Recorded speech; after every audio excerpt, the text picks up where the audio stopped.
নবম শ্রেণীর জীববিজ্ঞান অনলাইন ক্লাসে সবাইকে স্বাগতম জানাচ্ছি। আমি রুকসানা আক্তার, সহকারী শিক্ষক জীববিজ্ঞান, the flowers KG and high school, Moulvibazar. কেমন আছো সবাই? নিশ্চয়ই ভালো আছো, আমিও ভালো আছি। পড়াশোনা করছো তো সবাই? তোমাদের জন্য পঞ্চম অধ্যায় থেকে খাদ্য, পুষ্টি এবং পরিপাক বিষয়বস্তু থেকে গত ক্লাসে আমি পাঠ নিয়েছিলাম পৌষ্টিকতন্ত্র বা পরিপাকতন্ত্রের প্রধান অংশসমূহের গঠন কাজ। আজ আমি ক্লাস নেব পাকস্থলী এবং ক্ষুদ্রান্তের পরিপাক প্রক্রিয়া বর্ণনা। নিশ্চয়ই মনে আছে তোমাদের পরিপাক কি আমি বলেছিলাম তোমাদের? আমরা যে খাবার খাই সেই খাবারে খাদ্য উপাদান কয়টা থাকে মনে আছে? 6টি। তার মধ্যে 3টি খাদ্য উপাদান পরিপাক হওয়া লাগে: আমিষ, শর্করা এবং স্নেহ। যে প্রক্রিয়ায় জটিল ও দ্রবণীয় অশোষণযোগ্য খাদ্যবস্তু সরল, দ্রবণীয় এবং শোষণযোগ্য খাদ্য উপাদানে পরিণত হয় সেই প্রক্রিয়াকে বলা হয় পরিপাক। পরিপাকের জন্য একটি তন্ত্র নিয়েও আমরা আলোচনা করেছিলাম। পরিপাকের জন্য যে তন্ত্র আছে তার নাম হলো পরিপাকতন্ত্র। পরিপাকতন্ত্রেরই একটা অংশ হলো পাকস্থলী। পাকস্থলীতে খাদ্য পাকমণ্ড বা কাইমে পরিণত হয়। আমরা আজকে কিভাবে পাকমণ্ড বা কাইমে পরিণত হয় তা জানবো, এবং এই পাকমণ্ড বা কাইম চলে যায় ক্ষুদ্রান্তে। ক্ষুদ্রান্তে চলে যাওয়ার পর অগ্ন্যাশয় রস এবং পিত্তরসের সাহায্যে একটি পরিপাক প্রক্রিয়া সম্পর্কে আজকের ক্লাসে আলোচনা করব। পরীক্ষাটা নিয়ে বসে মনোযোগ দিয়ে ক্লাসটা করার চেষ্টা করবে। তাহলে আসো আমরা আমাদের ক্লাসটা উপভোগ করি।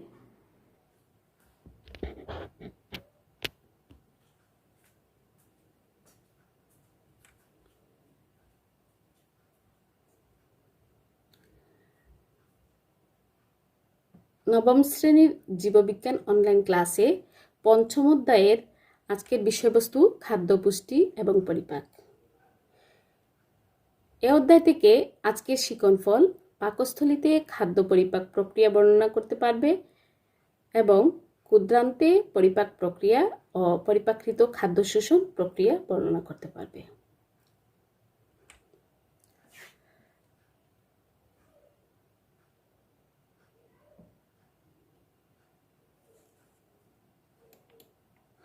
তোমাদের মনে আছে নিশ্চয়ই গত ক্লাসে আমরা পৌষ্টিকতন্ত্রের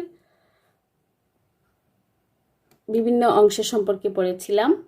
এই চিত্রের মধ্যে পৌষ্টিকতন্ত্রের বিভিন্ন অংশ আমরা দেখছি, এবং এখানে পাকস্থলী নামক যে অংশটা আছে, এই চিত্রে দেখো এখানে পাকস্থলী নামক যে অংশটা আছে, এই অংশের যে কাজ হয়, খাদ্য পরিপাক কীভাবে হয় সেটি আমরা আজকে জানবো। তারই সাথে সাথে ক্ষুদ্রান্তে পরিপাক প্রক্রিয়াও আমরা জেনে নেব। আমরা যে খাবার খাই সেই খাবারটা মুখগহ্বরে দাঁত ও জিহ্বার সাহায্যে চিবানোর ফলে খাদ্যবস্তু ছোট ছোট টুকরায় পরিণত হয়।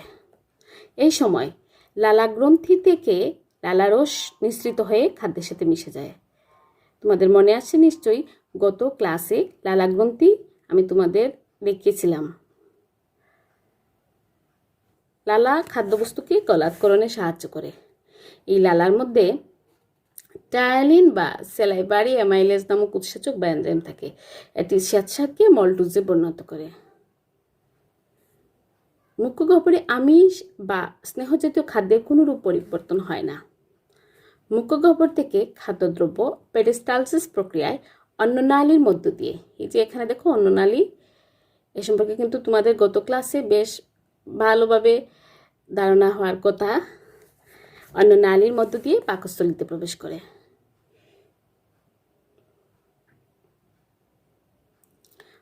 পৌষ্টিক নালীগাথের পেশির পর্যায়ক্রমিক সংকুচন ও প্রসারণের ফলে খাদ্যদ্রব্য সামনের দিকে অগ্রসর হয়। এই অন্ননালীতে খাদ্যের কোনো পরিপাক ঘটে না। এবার আমরা পাকস্থলীতে পরিপাক জেনে নেব। এই পাকস্থলীতে খাদ্য পরিপাক, এখানে আমরা আলাদা করে চিত্রটা যদি দেখি, দেখো এখানে আমরা দেখছি পাকস্থলী, সামনে আছে অন্ননালী এবং পিছনে আছে কি আছে? ক্ষুদ্রান্ত, ডিউডেনাম, ইলিয়াম, জুজেনাম।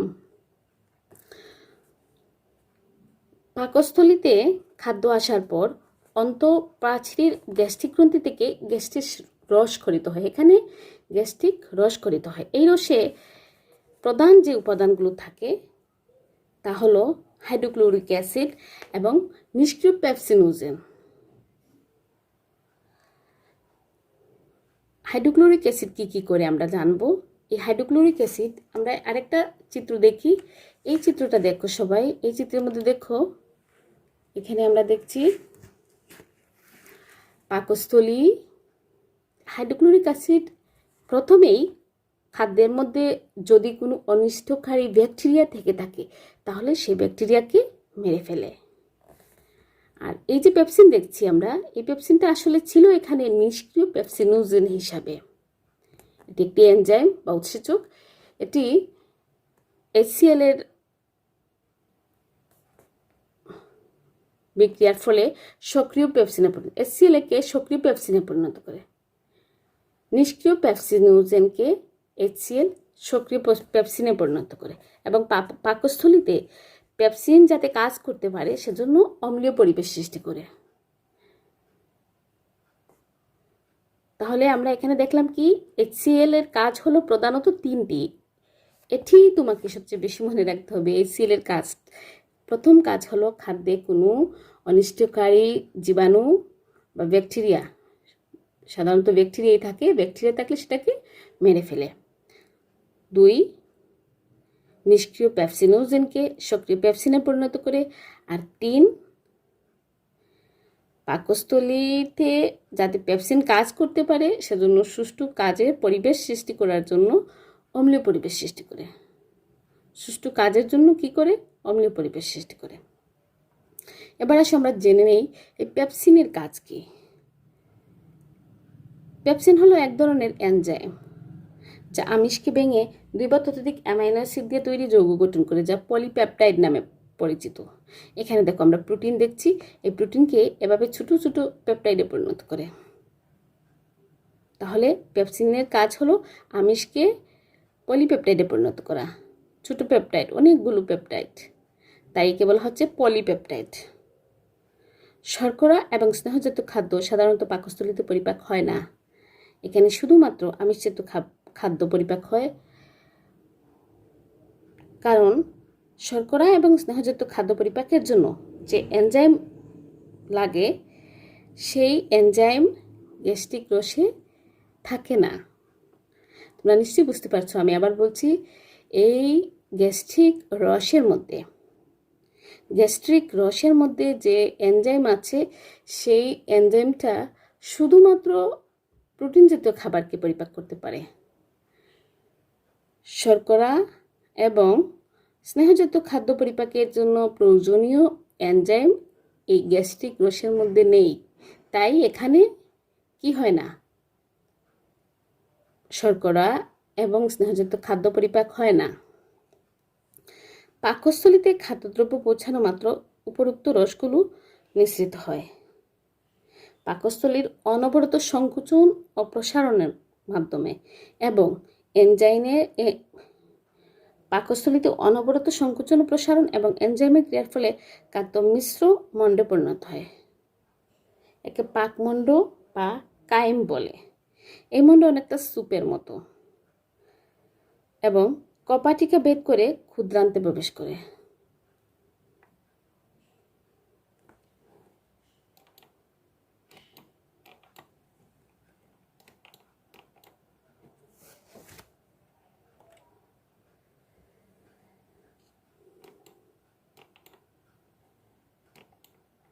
এখানে আমরা ক্ষুদ্রান্তের 3টি অংশ দেখছি: ডিউডেনাম, জুজেনাম, ইলিয়াম। পাকস্থলী থেকে পাকমণ্ড ক্ষুদ্রান্তের ডিউডেনামে প্রবেশ করে। আমরা দেখতে পাচ্ছি এখানে এই পাকস্থলীর ঠিক পরের অংশ হলো ডিউডেনাম। এই সময় অগ্নাশয় থেকে একটি ক্ষারীয় পাচকরস ডিউডেনামে চলে আসে। তোমাদের নিশ্চয়ই মনে আছে, আমরা আরেকটা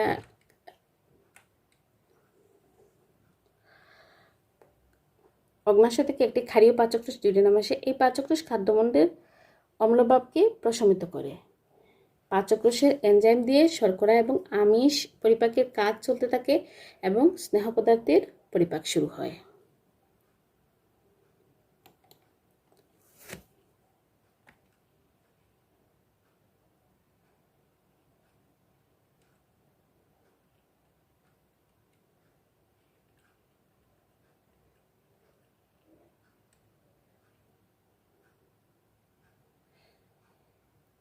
এই চিত্রে দেখো,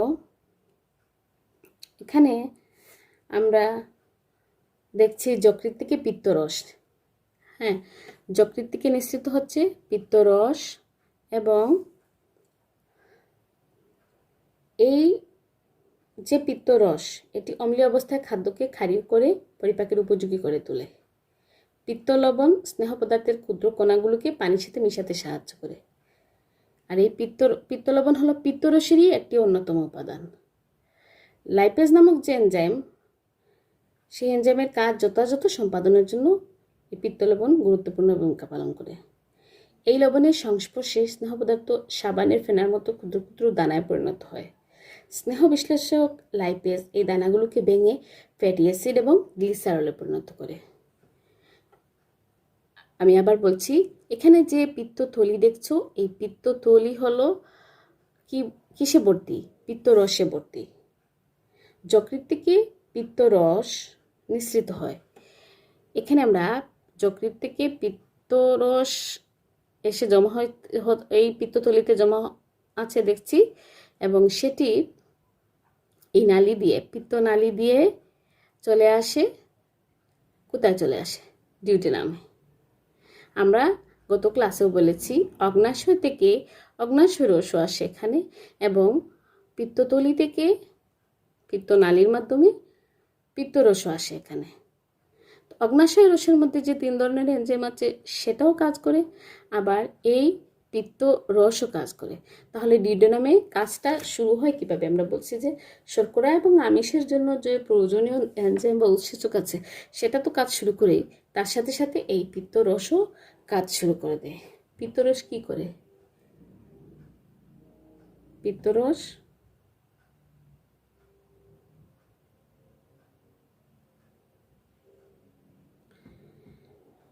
পিত্তরস অম্লীয় অবস্থায় খাদ্যকে ক্ষারীয় করে পরিপাকের উপযোগী করে তোলে। আর এর মধ্যে যে লবণ আছে, পিত্তরসের অন্যতম উপাদান লবণ, সেই লবণ স্নেহ পদার্থের ক্ষুদ্র কণাগুলোকে পানির সাথে মিশতে সাহায্য করে। এই লবণের সংস্পর্শে স্নেহ পদার্থ সাবানের ফেনার মতো হয়ে যায়।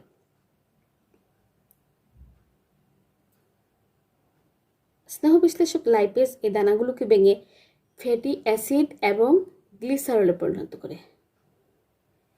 এবার আসো আমরা অগ্নাশয় রসের মধ্যে কি কি আছে জানবো। অগ্নাশয় রস, আমরা এখানে যে চিত্র দেখছি এখানে অগ্নাশয় আছে। এই অগ্নাশয়ের মধ্যে এখানে আছে কি? এই অগ্নাশয় রসটা আসে কোথায়? ডিউডেনামে।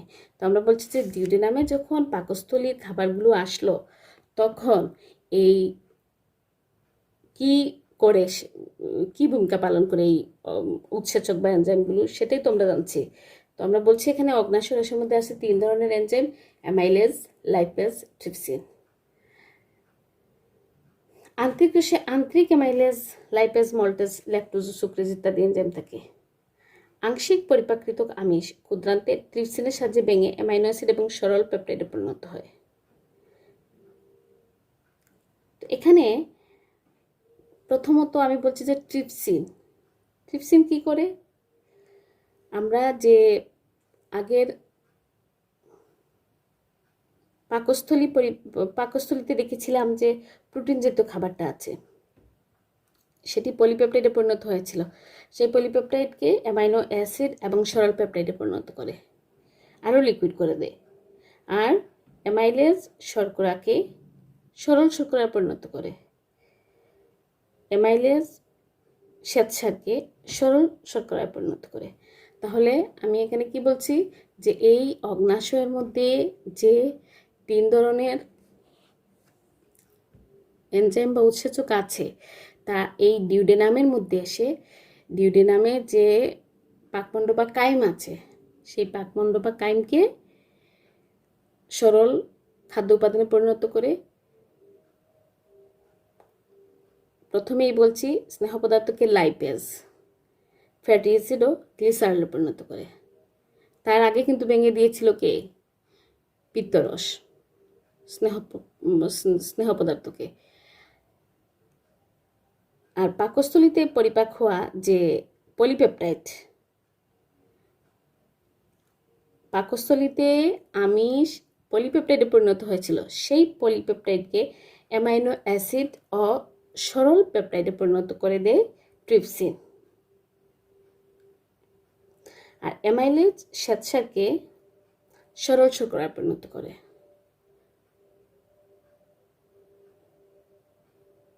তাহলে আমরা এই দুই জায়গায় পাকস্থলী এবং ডিউডেনামে আমিষ ভাঙতে দুটি এনজাইম বা উৎসেচকের ভূমিকা পালন করতে দেখেছি। এখানে কে করেছে? পেপসিন। আর ডিউডেনামে কে করেছে? ট্রিপসিন। আমিষকে এখানে অগ্নাশয় রসের মধ্যে থাকা 3 ধরনের এনজাইমের মধ্যে আমিষকে ভাঙে ট্রিপসিন এবং পরিণত করে অ্যামাইনো অ্যাসিড ও সরল পেপটাইডে।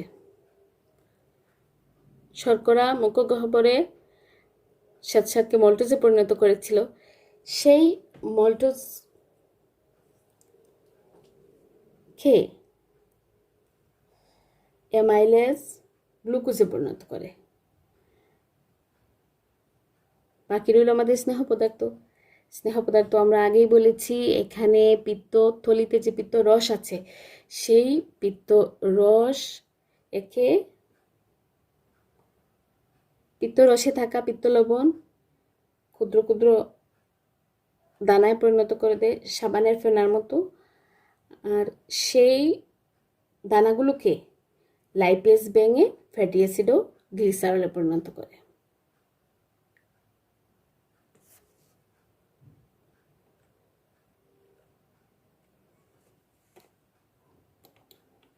এই চিত্রে দেখো, আমরা এতক্ষণ পড়লাম ডিউডেনামে খাদ্য পরিপাক প্রক্রিয়া।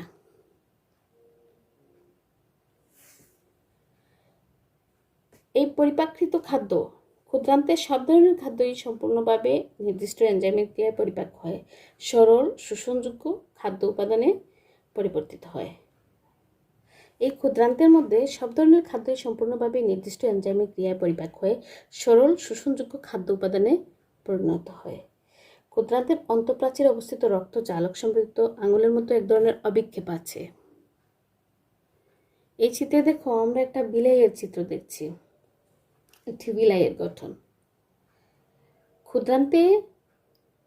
ক্ষুদ্রান্তের অন্তঃপ্রাচীরে অবস্থিত রক্ত জালক সমৃদ্ধ আঙুলের মতো এটি একটি প্রক্ষেপিত অংশ, একে ভিলাই বলে, আর এক বচনে বলে বিলাস। প্রতিটি বিলাসের মাঝখানে ল্যাকটিয়াল নামক লসিকা জালক রক্তের কৈশিক নালিকা দিয়ে পরিবেষ্টিত থাকে।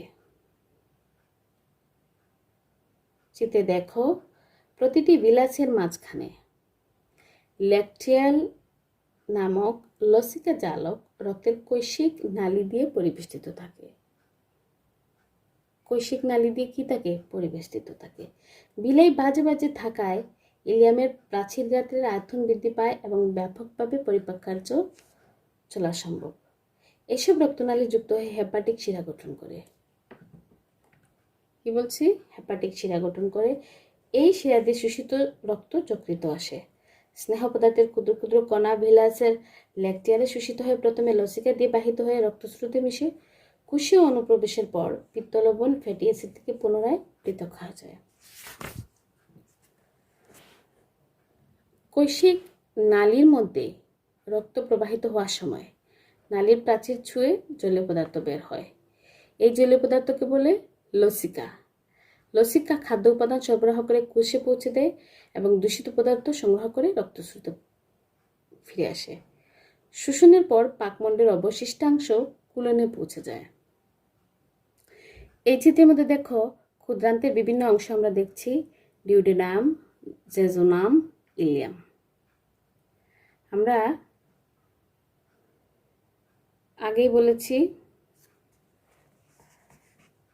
ক্ষুদ্রান্তের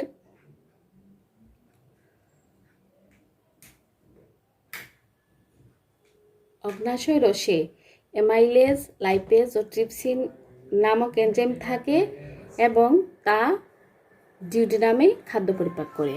ডিউডেনামে ঠিক একইভাবে আন্ত্রিক রসে আন্ত্রিক অ্যামাইলেজ, লাইপেজ, মল্টেজ, ল্যাকটোজ ও সুক্রেজ ইত্যাদি এনজাইম থাকে। আংশিক পরিপাকৃত আমিষ ক্ষুদ্রান্তে ট্রিপসিনের সাহায্যে ভেঙে অ্যামাইনো অ্যাসিড পেপটাইডে পরিণত হয়। অ্যামাইনো অ্যাসিড এবং সরল পেপটাইডে পরিণত হয়। পরিপাকৃত ক্ষুদ্রান্তে সব ধরনের খাদ্যই সম্পূর্ণভাবে নির্দিষ্ট এনজাইমের ক্রিয়ায় পরিপাক হয়। এরপরে ডিউডেনামের পরে যা পরিপাক হয়নি তা জেজোনামে আসে এবং নির্দিষ্ট এনজাইমের সাহায্যে ভেঙে সরল উপাদানে পরিণত হয়। বাকি যে অপরিপাকৃত খাবার সেগুলো চলে আসে ইলিয়ামে এবং ইলিয়ামে এসে নির্দিষ্ট এনজাইমের সাহায্যে ভেঙে সরল উপাদানে পরিণত হয়। এই ইলিয়ামের অন্তঃপ্রাচীরে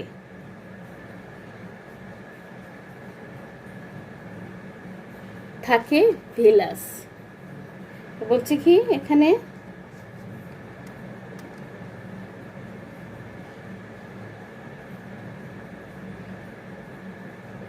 ক্ষুদ্রান্তের অন্তঃপ্রাচীরে অবস্থিত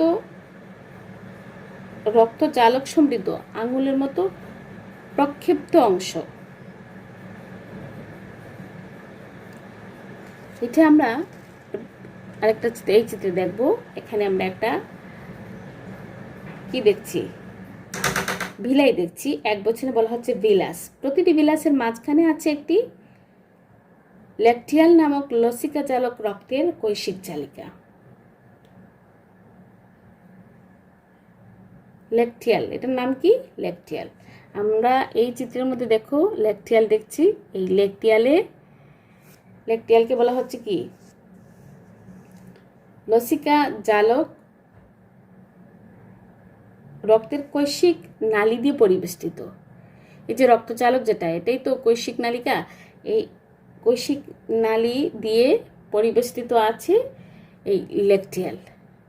আমরা এই চিত্র দেখেই বুঝতে পারছি এখানে, তাই না? আচ্ছা, আর ভিলাই বাজে বাজে থাকায় ইলিয়ামের প্রাচীর গাঁটের আয়তন বৃদ্ধি পায় এবং ব্যাপকভাবে পরিপাক কার্য চলা সম্ভব হয়। এইসব রক্তনালী যুক্ত হয়ে হেপাটিক শিরা গঠন করে। এই শিরা দিয়ে শোষিত রক্ত চলে আসে যকৃতে।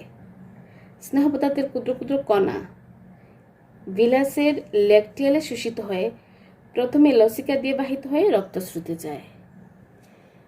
তোমাদের লসিকা সম্পর্কিত ধারণা আছে, ইতিমধ্যেই অধ্যায় 2-এ পড়েছিলে। লসিকা এক ধরনের তরল যোজক টিস্যু। যোজক টিস্যুতে পড়েছিলে তোমরা। এই লসিকা তরল যোজক টিস্যু হলো 2 প্রকারের, রক্ত এবং লসিকা। এই লসিকা কি করে? লসিকা দিয়ে বাহিত হয়ে সেটি রক্তস্রোতে মিশে। কোষে অনুপ্রবেশের পর পিত্তলবণ ফ্যাটি অ্যাসিড থেকে পুনরায় পৃথক হয়ে যায়। কৈশিক নালীর মধ্যে রক্ত প্রবাহিত হওয়ার সময় নালীর প্রাচীর ছুঁয়ে জলীয় পদার্থ বের হয়। এই জলীয় পদার্থকে বলা হয় লসিকা। লসিকা খাদ্য উপাদান সরবরাহ করে কোষে পৌঁছে দেয় এবং দূষিত পদার্থ সংগ্রহ করে আবার রক্তস্রোতে চলে আসে। শোষণের পর পাকমণ্ডের অবশিষ্টাংশ চলে যায় কুলনে। এবার আমরা দেখব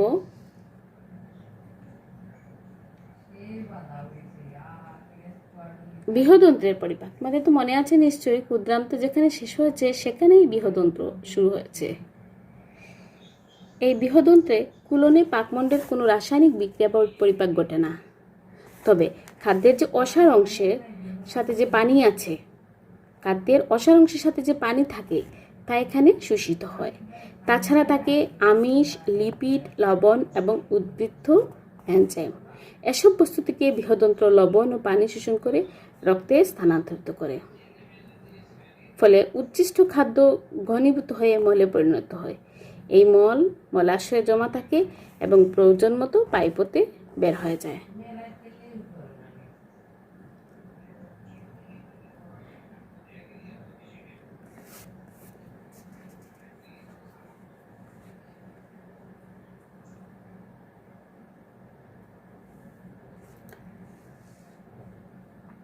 তাহলে আমি আরেকবার তোমাদের এই পার্ট থেকে শিকনফলটা আরেকবার দেখে পাকস্থলীতে খাদ্য পরিপাক প্রক্রিয়া আশা করছি তোমরা বুঝতে পেরেছ। ক্ষুদ্রান্তে খাদ্য পরিপাক ও পরিপাকৃত খাদ্য শোষণ প্রক্রিয়া আমরা ইতিমধ্যে বোঝানোর চেষ্টা করেছি। আমি এই পরিপাকৃত খাদ্য শোষণ প্রক্রিয়া পর্যন্ত আমরা পড়েছি। এটা চলে গেল শোষিত যে খাদ্যবস্তু সেটি কোষে পৌঁছেছে। কোষে পৌঁছানো পর্যন্ত আমরা পড়েছি। এই কোষে পৌঁছানোর পরে এটি প্রোটোপ্লাজমে পরিণত বা রূপান্তরিত করার পদ্ধতির নাম হলো আত্তীকরণ। আমরা খাদ্যবস্তু এখানে যে ক্ষুদ্রান্ত আছে, ক্ষুদ্রান্তের মাধ্যমে আমরা চিত্রে দেখিয়েছি ভিলাসের মাধ্যমে লসিকা দিয়ে কোষে চলে যায়। সেই কোষে যাওয়ার পর খাদ্যবস্তু প্রোটোপ্লাজমে পরিণত হয় বা রূপান্তরিত হয়। এই পদ্ধতির নাম হলো আত্তীকরণ। এটি একটি উপচিতি প্রক্রিয়া। কোষের প্রোটোপ্লাজম নিঃসৃত এনজাইমের সহযোগিতায় সরল খাদ্য জটিল উপাদানে পরিণত হয়, যেমন amino acid, glucose, fatty acid এবং গ্লিসারল রক্তের সাথে দেহের বিভিন্ন অংশে ছড়িয়ে পড়ে। এসব স্থানে প্রোটোপ্লাজম নিঃসৃত এনজাইমের প্রভাবে আবার সেগুলো আমিষ, স্নেহ এবং শর্করা তৈরি হয়। এভাবে প্রোটোপ্লাজম কোষের ক্ষয়পূরণ ও গঠনে সহায়তা করে এবং তার ফলে দেহের বৃদ্ধি ঘটে। আশা করি পাঠটা তোমরা বুঝতে পেরেছ। আমি পাকস্থলীতে খাদ্য পরিপাক প্রক্রিয়াটা তোমাদের বোঝানোর চেষ্টা করেছি। এখানে তোমাকে শুধু মনে রাখতে হবে যে HCl নামক যে অ্যাসিড এই গ্যাস্ট্রিক রসের মধ্যে আছে। গ্যাস্ট্রিক রস হলো এই পাকস্থলীর গাত্র থেকে যে রস খরিত হয় সেটি হলো গ্যাস্ট্রিক রস, এবং এই গ্যাস্ট্রিক রসের মধ্যে যে অ্যাসিড থাকে সেটার নাম হলো HCl। HCl এর কাজ তিনটি আমরা বলেছি: খাদ্যবস্তুর জীবাণু বা ব্যাকটেরিয়াকে মেরে ফেলে। 2 বলছি আমরা অম্লীয় পরিবেশ সৃষ্টি করে। 3 বলেছি নিষ্ক্রিয় পেপসিনোজেন আছে এখানে, এই নিষ্ক্রিয় পেপসিনোজেনকে সক্রিয় পেপসিনে পরিণত করে। আর শুধুমাত্র আমিষজাত খাদ্যকে কি হিসাবে পরিণত করে মনে আছে? আমিষজাত খাদ্যকে পেপসিন পলিপেপটাইডে পরিণত করে। আমরা চিত্রে দেখেছিলাম পলিপেপটাইডে পরিণত করে। এই যে এটা দেখো, এখানে বড় প্রোটিন থেকে সেটি ছোট পেপটাইডে পরিণত হয়েছে। এরপর আমরা বলেছিলাম যে এখানে আরেকটা বিষয় বলি, সেটা গত ক্লাসেও আমি আলোচনা করি। সেটা হলো যে আমাদের খাদ্য পরিপাক বলতে কিন্তু 3টি উপাদানকে বোঝানো হয়েছে। খাদ্যের মোট উপাদান হলো 6টি। সেই মোট 6টি উপাদান থেকে আমিষ, শর্করা এবং স্নেহ শুধু পরিপাক হওয়া লাগে, কারণ এগুলো জটিল, সরল হওয়া লাগে কোষের গ্রহণ উপযোগী হতে। আর বাকি যে 3টি উপাদান আছে সেগুলো পরিপাক হওয়া লাগে না। কোন 3 উপাদান বলো দেখি? খনিজ লবণ, পানি এবং ভিটামিন, সেগুলো পরিপাক হওয়া লাগে না। তো এখানে আমরা বলছি মুখ্য গহ্বরে শুধুমাত্র শর্করা মল্টোজে পরিণত হয়েছে। আর এই এরো চিহ্নের দিকে তাকাও, এখানে যে পাকস্থলীতে শুধুমাত্র পেপসিনের সাহায্যে আমিষ ভেঙে পলিপেপটাইডে পরিণত হয়েছে। এই উভয় জায়গায় স্নেহ পদার্থের কোনো পরিবর্তন হয়নি। পরের অংশ হলো ডিউডেনাম। ডিউডেনামে এসে এখান থেকে পিত্তথলি থেকে পিত্তরস আসে এবং অগ্নাশয় থেকে অগ্নাশয় রস এসে এই ডিউডেনামে মিলিত হয়। এরোজিনের দিকে দেখো, এখানে এখানে আছে অগ্নাশয় রস। যেতে দেখো এখানে আমি দেখাচ্ছি তোমাদের ডিউডেনামে এখান থেকে আসলো পিত্তথলি থেকে আসলো পিত্তরস এবং অগ্নাশয় থেকে আসলো অগ্নাশয় রস এসে অগ্নাশয় রসের মধ্যে যে 3 ধরনের এনজাইম আছে, অ্যামাইলেজ, লাইপেজ এবং ট্রিপসিন, সেই 3 ধরনের এনজাইম 3 ধরনের খাদ্য উপাদানকেই পরিপাক করে। আর এখানে যে পিত্তথলিতে যে পিত্ত রস আছে, সেই পিত্ত রসের মধ্যে এক ধরনের পিত্ত লবণ আছে। সেই লবণ এখানে থাকা স্নেহ পদার্থকে ক্ষুদ্র ক্ষুদ্র ফেনায় পরিণত করে, ক্ষুদ্র ক্ষুদ্র ফেনার মতো দানায় পরিণত করে ফেলে। সাবানের ফেনার মতো ক্ষুদ্র ক্ষুদ্র দানায় পরিণত করে। আমি আবার বলছি, এই পিত্ত লবণের সংস্পর্শে স্নেহ পদার্থ সাবানের ফেনার মতো ক্ষুদ্র ক্ষুদ্র দানায় পরিণত হয়। তাহলে 3 ধরনের উপাদান এই দানা লবণের সাবানের ফেনার মতো ক্ষুদ্র ক্ষুদ্র দানাকে লাইপেজ এনজাইম, সেই লাইপেজ এনজাইমটা কোথা থেকে পেয়েছি? অগ্নাশয় রসে। লাইপেজ এনজাইম ফ্যাটি অ্যাসিড এবং গ্লিসারলে পরিণত করে। আর এখান থেকে যে পলিপেপটাইড পেয়েছিলাম আমরা, সেই পলিপেপটাইডকে ট্রিপসিন, অ্যামাইনো অ্যাসিড ও সরল পেপটাইডে পরিণত করে। বাকি রয়েছে শুধু শ্বেতসার। শ্বেতসার কে করে? আরও একটা এনজাইম বাকি আছে আমাদের, অ্যামাইলেজ। অ্যামাইলেজ গ্লুকোজে পরিণত করে। ডিউডেনামে পরিপাক হওয়া খাবার, ডিউডেনামে পরিপাক হওয়ার পর অপরিপাকৃত খাদ্যবস্তু চলে যায় পরের অংশে, জেজুনামে। জেজুনামে নির্দিষ্ট এনজাইমের সাহায্যে পরিপাকৃত খাদ্যগুলো, অবশিষ্ট খাবারগুলো পরিপাক হয়। এরপর ইলিয়ামে গিয়ে সেখানে প্রয়োজনীয় এনজাইমের সাহায্যে খাদ্যবস্তু পরিপাক হয়। এই ক্ষুদ্রান্তের মধ্যেই আছে ভিলাস। আমরা দেখেছি পরের ছবিতে।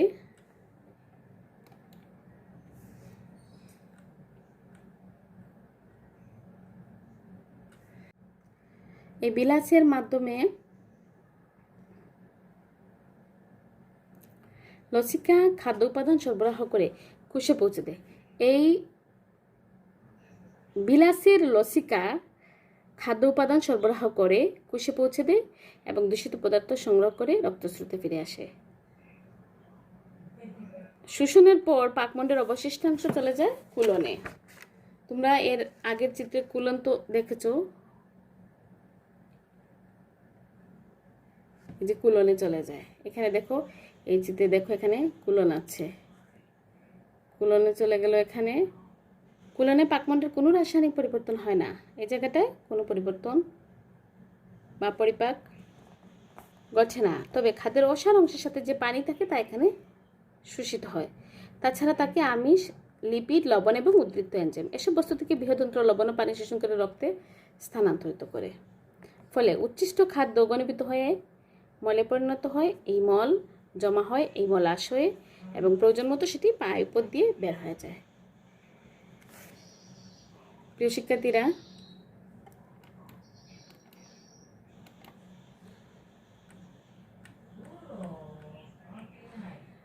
এই পাঠ, আশা করি তোমরা পাঠটা বুঝতে পেরেছো ভালো করে। আজকের শিক্ষণ ফলের জন্য আমি একটি বাড়ির কাজ দিয়েছি। খাদ্য পরিপাকে বিভিন্ন প্রকার উৎসেচকের ভূমিকা মূল্যায়ন করো। আশা করি তোমরা বাড়ির কাজটা করে রাখবে। আশা করছি আজকের পাঠটা ভালোভাবে বুঝতে পেরেছো তোমরা।